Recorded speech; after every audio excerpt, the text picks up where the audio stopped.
नमस्कार विद्यार्थी मित्रांनो, आज आपण इयत्ता 10वी विषय विज्ञान आणि तंत्रज्ञान भाग 1 मधील प्रकरण क्रमांक 7 भिंगे व त्यांचे उपयोग या प्रकरणातील महत्त्वाचे प्रश्न उत्तरासह या व्हिडिओमध्ये अभ्यासणार आहोत. हे प्रकरण मोठे असल्याने या प्रकरणातील प्रश्न आपण 2 भागांमध्ये अभ्यासणार आहोत. चला तर मग पाहूया. प्रश्न पहिला. रिकाम्या जागी योग्य शब्द लिहा. टिंबटिंब भिंगांचे नाभीय अंतर धन असते, तर बहिर्गोल भिंगाचे नाभीय अंतर धन असते. तर बहिर्गोल भिंगाचे नाभीय अंतर धन असते म्हणजे अंतर्गोल भिंगाचे नाभीय अंतर ऋण असते. पहा दुसरी रिकामी जागा. टिंबटिंब भिंगाचे नाभीय अंतर ऋण असते, तर अंतर्गोल भिंगाचे नाभीय अंतर ऋण असते. टिंबटिंब भिंगामुळे होणारे विशालन नेहमी धन असते, तर अंतर्गोल भिंगामुळे होणारे विशालन धन असते. नीट लक्षात ठेवा, अंतर्गोल भिंगाचे नाभीय अंतर ऋण असते, पण अंतर्गोल भिंगामुळे होणारे विशालन मात्र नेहमी धन असते. टिंबटिंब भिंगाची शक्ती धन असते, तर बहिर्गोल भिंगाची शक्ती धन असते. या उलट अंतर्गोल भिंगाची शक्ती ऋण असते. 2.5 डायऑप्टर, डी म्हणजे डायऑप्टर, कॅपिटल डी अक्षराने दर्शवतात. शक्ती असलेल्या भिंगाचे नाभीय अंतर टिंबटिंब असते. आता 2.5 डायऑप्टर शक्ती असलेल्या भिंगाचे नाभीय अंतर 40 सेंटीमीटर असते. आता हे कसं काढलं पहा. भिंगाची शक्ती बरोबर सूत्र काय आहे, तर 1/f आणि हा f मीटरमध्ये असायला हवा. भिंगाची शक्ती बरोबर 1/f आणि f मीटरमध्ये, तेव्हा भिंगाची शक्ती डायऑप्टर या एककामध्ये मोजली जाते. आता या ठिकाणी आपल्याला शक्ती दिलेली आहे, म्हणजे f बरोबर काय येणार, तर 1/शक्ती म्हणजे 2.5. आता 1/2.5 म्हणजेच किती, 10/25 आणि 10/25 आपण 10ला 25ने भाग लावूया. 10/25 25 0 0 0 घेतला, 25 चोक 100. आता 0.4 हे मीटर आले, त्याला जर 100ने भागले तर 40 काय होतील, सेंटीमीटर. तर सूत्र लक्षात ठेवा. भिंगाची शक्ती बरोबर 1/ त्या भिंगाचे नाभीय अंतर म्हणजेच 1/f आणि f हा मीटरमध्ये असतो. पुढील प्रश्न. 20 सेंटीमीटर नाभीय अंतर असलेल्या भिंगाची शक्ती टिंबटिंब असते, तर ती 5 डायऑप्टर इतकी येते. याच सूत्राने तुम्ही काढू शकता. 1/f, आता f इथं सेंटीमीटरमध्ये दिलेलं आहे, तर 20 सेंटीमीटरचे 0.2 मीटर होतील, म्हणजेच 10/2 अंशाला आणि छेदाला 10ने गुणले आणि 10/2 म्हणजेच 2×5 5 डायऑप्टर. निरोगी डोळ्यासाठी सुस्पष्ट दृष्टीचे लघुत्तम अंतर टिंबटिंब असते, तर निरोगी डोळ्यासाठी सुस्पष्ट दृष्टीचे लघुत्तम अंतर 25 सेंटीमीटर इतके असते. अनुक्रमे 10 सेंटीमीटर व 20 सेंटीमीटर नाभीय अंतर असलेली भिंगे परस्परांना स्पर्श करून ठेवल्यास संयोगी भिंगाची शक्ती टिंबटिंब असेल. आत्ताच आपण सूत्र काय पाहिलं, भिंगाची शक्ती बरोबर 1/f आणि f हा मीटरमध्ये. आता जर ही स्पर्श करून ठेवली तर संयोगी भिंगाची शक्ती आपण समजा कॅपिटल F मांडली, तर 1/F बरोबर 1/F1 अधिक 1/F2 होईल. आता F1 इथं आहे 10 सेंटीमीटर आणि F2 आहे 20 सेंटीमीटर, त्याचं आपल्याला मीटरमध्ये रूपांतर करावं लागेल, म्हणजेच 1/0.1 अधिक 1/0.2. आता 0.1 जर अंशाला आणि छेदाला आपण 10ने गुणले तर 10/1 अधिक 10/2 होतील. इथं छेद समान करण्यासाठी गुणिले 2 करूया, म्हणजेच काय होईल पहा. छेद समान झाला 2 आणि अंशामध्ये 10×2 20, 20 अधिक 10 30, 30/2 आणि 30/2 म्हणजेच 15. म्हणजेच अनुक्रमे 10 सेंटीमीटर व 20 सेंटीमीटर नाभीय अंतर असलेली भिंगे परस्परांना स्पर्श करून ठेवल्यास संयोगी भिंगाची शक्ती 15 डायऑप्टर असेल. तर विद्यार्थी मित्रांनो, हे उदाहरणसुद्धा तुम्हाला 2 मार्कांसाठी विचारू शकतात. पुढे साधा सूक्ष्मदर्शी म्हणून टिंबटिंब भिंगाचा उपयोग करतात. तर साधा सूक्ष्मदर्शी म्हणून बहिर्गोल भिंगाचा उपयोग केला जातो. प्रश्न दुसरा, दिलेल्या पर्यायांपैकी योग्य पर्याय निवडून लिहा. पाण्यातील हवेचा बुडबुडा टिंबटिंब कार्य करतो. तर पाण्यातील हवेचा बुडबुडा अंतर्वक्र भिंगाप्रमाणे कार्य करतो. पुढे दिलेल्या सूत्रापैकी भिंगाचे सूत्र टिंबटिंब हे आहे. तर भिंगाचं सूत्र काय आहे? 1/v वजा 1/u बरोबर 1/f किंवा याच्या उलट 1/f बरोबर 1/v वजा 1/u. तर हा पर्याय क्रमांक 2 जो आहे बी, ते आहे भिंगाचे सूत्र. 25 सेंटीमीटर नाभी अंतर असणाऱ्या बहिर्वक्र भिंगाची शक्ती. आता 25 सेंटीमीटर म्हणजे 0.25 मीटर. आपण भिंगाची शक्ती काढण्याचं सूत्र आत्ताच अभ्यासलेलं आहे. काय आहे सूत्र? भिंगाची शक्ती बरोबर, इथंच लिहिते मी 1/f आणि f हा मीटरमध्ये म्हणजेच 1/0.25. आता इथं अंशाला आणि छेदाला 100ने गुणले तर हा पॉईंट निघून जाईल. म्हणजे काय होईल पहा, 100 भागिले 25. 25 एके 25, 25 चोक 100 म्हणजेच 4 डायऑप्टर. आता बहिर्वक्र भिंगाची शक्ती ही नेहमी धन असते, त्यामुळं धन 4 डायऑप्टर. पुढील प्रश्न, भिंगाच्या ज्या बिंदूमधून जाणाऱ्या प्रकाश किरणाचे भिंगाकडून विचलन होत नाही अशा बिंदूस टिंबटिंब म्हणतात.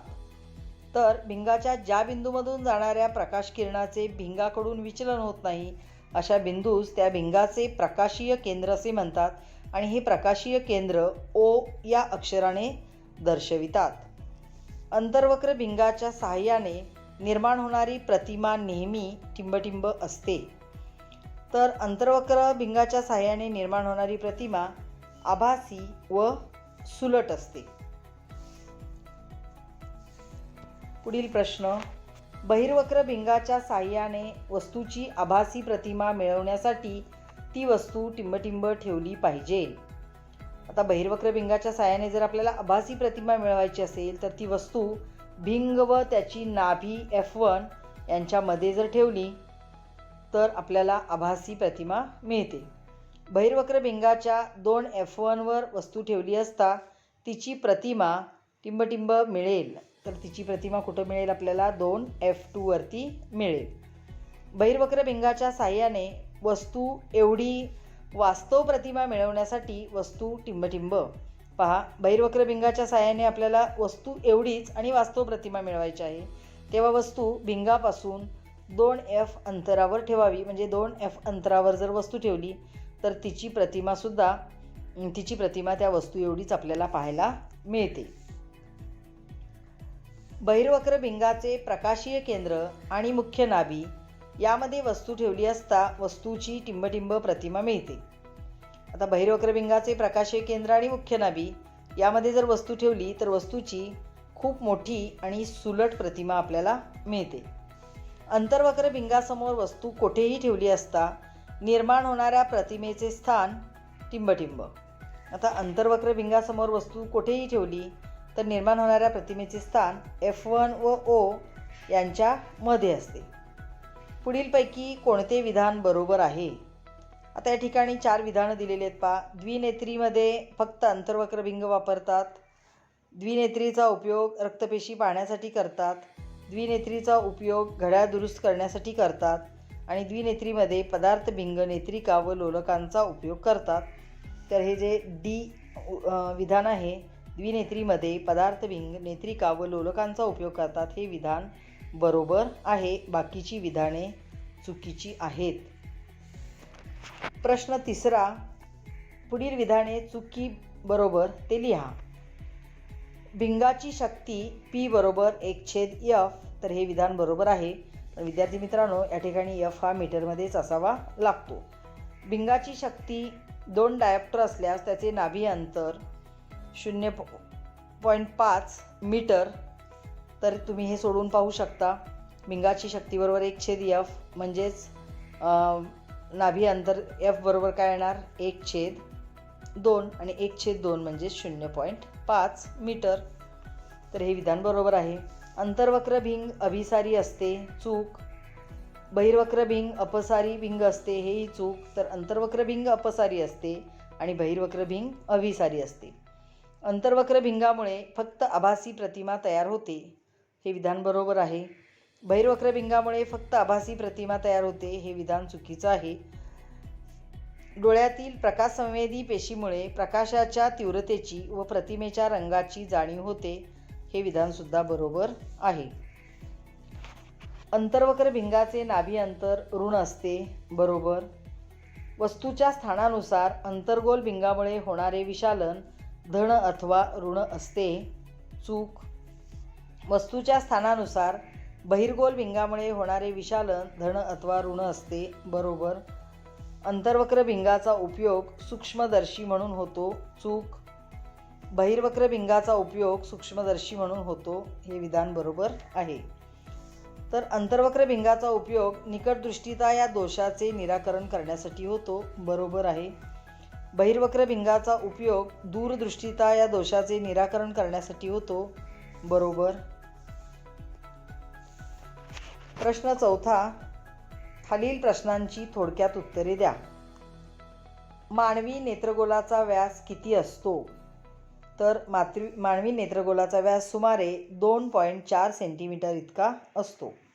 मानवी डोळ्यातील बुबुळावर ज्यामुळे पारदर्शक फुगवटा तयार होतो त्या भागाचे नाव सांगा. आता मानवी डोळ्यातील बुबुळावर पारपटलामुळे पारदर्शक फुगवटा तयार होतो. मानवी डोळ्याच्या बाहुलीच्या लगतच पाठीमागे कोणता भाग असतो? तर मानवी डोळ्याच्या बाहुलीच्या लगत पाठीमागे पारदर्शक द्विबहिर्गोल स्फटिकमय भिंग असते. दृष्टिपटल म्हणजे काय? दृष्टिपटल म्हणजे डोळ्याच्या आतील प्रकाश संवेदनशील पडदा होय.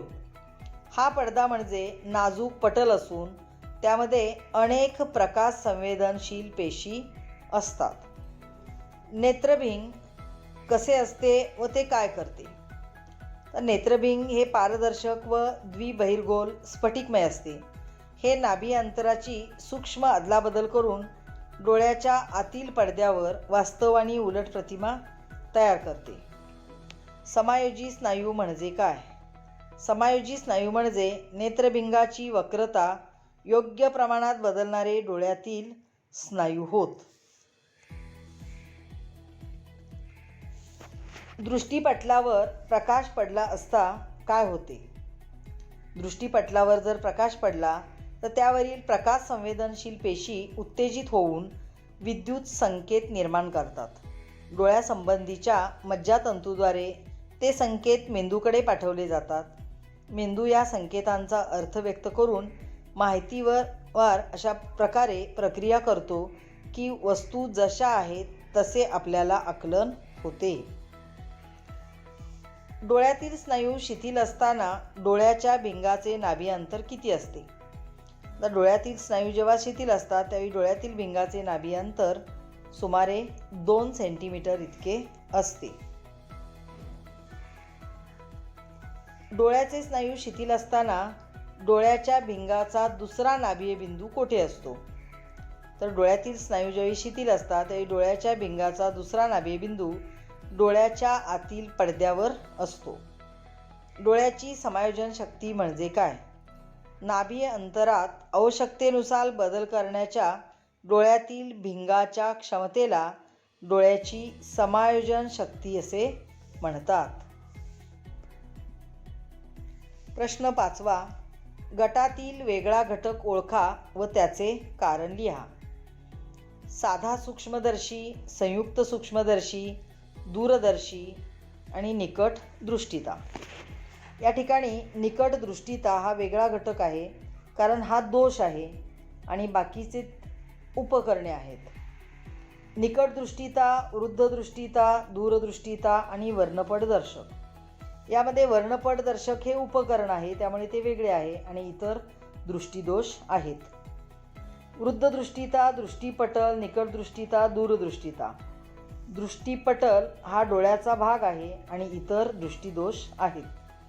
संयुक्त सूक्ष्मदर्शक, शोभादर्शी, साधा सूक्ष्मदर्शक आणि खगोलीय दूरदर्शक यामध्ये शोभादर्शी हा वेगळा आहे आणि इतर सर्व प्रकाशीय उपकरणे आहेत. टी व्ही, चलचित्रपट, जळत्या उदबत्तीचे वर्तुळ आणि रंगांधता यामध्ये वेगळा आहे रंगांधता आणि इतर दृष्टी सातत्याची उदाहरणे आहेत. प्रश्न 6. पहिल्या 2 शब्दांमध्ये किंवा शब्दसमूहांमध्ये असलेला संबंध लक्षात घेऊन तिसऱ्या शब्दाशी किंवा शब्दसमूहाशी जुळणारे योग्य उत्तराचे शब्द लिहा. केवल निकटदृष्टिता नेत्रगोल लांबट, केवल दूरदृष्टिता नेत्रगोल उभट. बहिर्वक्र भिंग अभिसारी असते तर अंतर्वक्र भिंग अपसारी असते. बहिर्वक्र भिंगासाठी वस्तू 2 F1 येते, प्रतिमा 2 F2 येते आणि वस्तू F1 वर प्रतिमा विरुद्ध बाजूस अनंत अंतरावर. धनविशालन सुलट प्रतिमा, ऋणविशालन उलट प्रतिमा. बहिर्वक्र भिंगाची भिंगशक्ती धन असते, अंतर्वक्र भिंगाची भिंगशक्ती ऋण असते. 1/2 नाभी अंतर भिंगाची शक्ती, प्रतिमेचे अंतर भागिले वस्तूचे अंतर याला विशालन असे म्हणतात. नाभी अंतर मीटर, भिंगाची शक्ती डायोप्टर. नाभी अंतर जर मीटरमध्ये असेल तर भिंगाची शक्ती डायोप्टर या एककामध्ये मोजतात. परितारिका बाहुली, समायोजी स्नायू नेत्रभिंग. निकटदृष्टिता अंतर्वक्र भिंग, दूरदृष्टिता बहिर्वक्र भिंग. निकटदृष्टिता दृष्टिपटलाच्या अलीकडे प्रतिमा तर दूरदृष्टितामध्ये दृष्टिपटलाच्या पाठीमागे प्रतिमा. गृह ताऱ्यांचे निरीक्षण खगोलीय दूरदर्शक, घड्याळ दुरुस्ती साधा सूक्ष्मदर्शक. चलचित्रपट दृष्टी सातत्य, इंद्रधनुष्य प्रकाशाचे अपवर्तन, अपस्करण व आंतरिक परावर्तन. विद्यार्थी मित्रांनो, व्हिडिओ आवडला असेल तर लाईक, कमेंट आणि शेअर करा आणि या व्हिडिओचा क्रमशः भाग आपण पुढील व्हिडिओमध्ये अभ्यासणार आहोत. थँक्यू.